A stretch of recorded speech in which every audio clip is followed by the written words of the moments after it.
I am Professor Jayant Panda, Head of Medicine, SCV Medical College, Cuttack, and Chairman of API Odisha.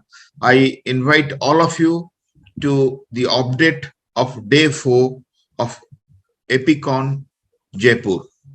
And you'll all be very interested to know about the topics which were discussed in detail. And I'll give you an update related to its practical application and how you can take it into your practice. We had a very good scientific team, and the scientific program by President Shyam Sundar was fantastic, and also the whole team of organizing committee implemented it very well, resulting in a very successful conference. And in day 4, out of the topics, we are taking this important 5. First is the application of next generation sequencing. We tell it the NGS. And in the diagnosis of endocrine hypertension. Second, the diuretics in hypertension, and update I'll be telling you, which all of you will be very interested to know. Management of systemic hypertension, a facile approach. Hypertension in elderly, 10 things you need to know. It'll give you a brief nutshell of all that you need to practice at your clinic. And finally, NAFLD, the harbinger of metabolic syndrome or pre-diabetes, the NAFLD symposium will give you a clear message about this upcoming comorbidity in our diabetic patients. To start with, NSG or next generation sequencing. So application of this next generation sequencing in the diagnosis of endocrine hypertension is very important message in the present time, because we are all concerned about these entities of endocrine hypertension. The monogenic hypertension should be suspected in clinical practice, and less than 35 years, blood pressure more than 140/90 millimeter of mercury, electrolyte abnormalities, hormone abnormalities, adrenal or abdominal tumors can clinch the diagnosis of endocrine hypertension, usually in younger population. And the guidelines recommend use of clinical feature-driven diagnostic algorithm to establish the priorities for specific genetic testing in the paragangliomas, patients with suspected germline mutations. Taking into account the genetic heterogeneity, next generation sequencing has been currently established the new standard screening tool for genetic testing in patients with the paragangliomas. So the key takeaway from this presentation, where endocrine hypertension is not rare, and several of these disorders are genetic with monogenic pattern of inheritance. Second, the underlying genetic mutations in both familial and sporadic diseases are not known. And the next generation sequencing is a robust technology for the genome sequencing and shed bright light genomic architecture of most endocrine diseases causing hypertension. So that will give you about this not very uncommon entity. I'm sure you can suspect it, work it out, treat it, and give the benefit to the patient. Then comes the early end organ protection in diabetes and hypertension. This is a very important issue which is with us. And the diuretics are the cornerstone of the hypertension for several decades, and the diuretics are recommended as the first line therapy, especially in low dose diuretics are the most effective first line for prevention of the CV complications. So for initiation of antihypertensive therapy, the first line agent what we discussed include thiazide diuretics, calcium channel blockers, and ACE inhibitors or ARBs. So thiazide diuretics, especially the chlorthalidone or calcium channel blockers, which we know are amlodipine and the cilnidipine, are the best initial choice for the single drug therapy. And if you see the next conclusion, the loop diuretics are preferred diuretics in patients with symptomatic heart failure and impaired renal function or renal failure. So if you have a heart failure setup or the patients with deranged renal function or renal failure, you go for loop diuretics. And thiazide diuretics are preferred when you are thinking of a single drug along with the calcium channel blockers. So key takeaway from this presentation was the clinical trial over last few decades have consistently shown that lowering BP with a diuretic based regimen lowers the risk of cardiovascular events. And various guidelines have listed thiazide like diuretics as first line therapy for uncomplicated primary hypertension in various guidelines.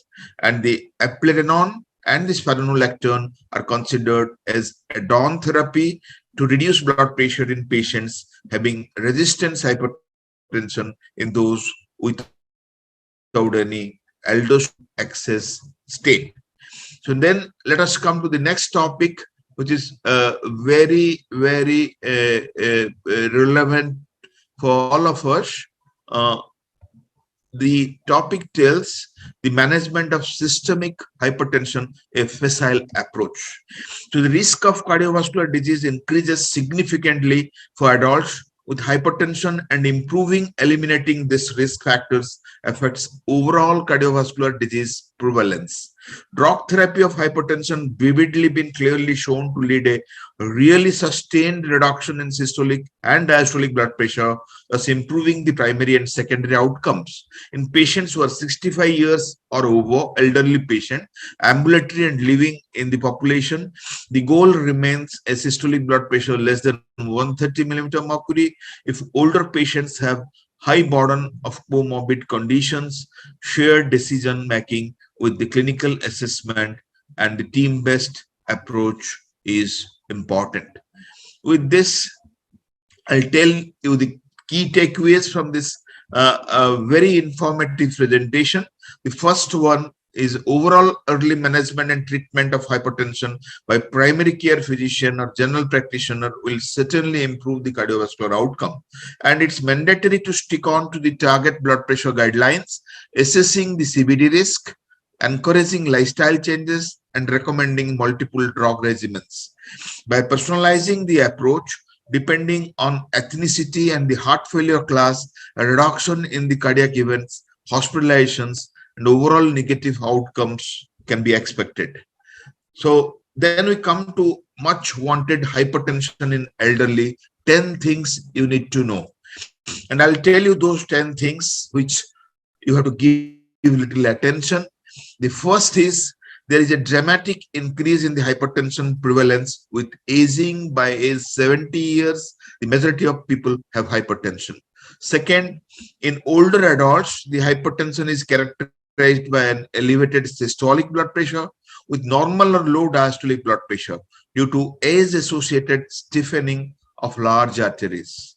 Third, the hypertension is a potent risk factor for CVD in the elderly. Fourth, the numerous randomized trials have shown substantial reduction in CV outcomes in cohorts of patients 60 to 70 years old with antihypertensive drug therapy through the effect on all-cause mortality, which has been modest. Fifth, although increase in the treatment and the control of the systolic blood pressure in older hypertensive adults have occurred over the past 2 decades, the blood pressure control rates remain suboptimal in the elderly. So we don't control them very well. So with this, the 6th point I'll be telling you is a non-pharmacologic lifestyle measure should be encouraged in older adults, both to prevent development of hypertension and as a adjunctive therapy in hypertension.